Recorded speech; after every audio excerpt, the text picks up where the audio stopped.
আবার কাবা ভাঙতে এলে পাঠাওয়া বাবিল, দাও খোদা দাও আমায় আবার উমার দারাজ দিল। সুবহানাল্লাহ বলেন। পৃথিবীর সবচেয়ে ছোট পাখি, সব পাখিগুলো সামনের দিকে উড়ে, এই পাখি সামনে উড়ে, এট দ্য সেম টাইম পেছনে উড়ে। যারা আল্লাহরে খুঁজে পায় না তাদেরকে বলবেন পাখির দিকে তাকাও। আওয়ালাম ইয়ারাউ ইলাত তায়রি ফাওকাহুম সাফাতিন ওয়া ইয়াকবিদ মা ইউমসিকুহুন্না ইল্লার রহমান ইন্নাহু বিকুল্লি শাইইন বাসীর। নাস্তিকগুলো কি আমার পাখিগুলোর দিকে তাকায় না?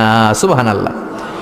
এই যে পাখিগুলো থাকে ফাওকাহুম সাফাতিন, পাখিগুলো কেমনে ডানা মেলে উড়ে বেড়ায়, আবার নামার সময় ডানা গোটায়, ডানা ঝাপটায়, কেমন করে পাখিগুলো উড়ে।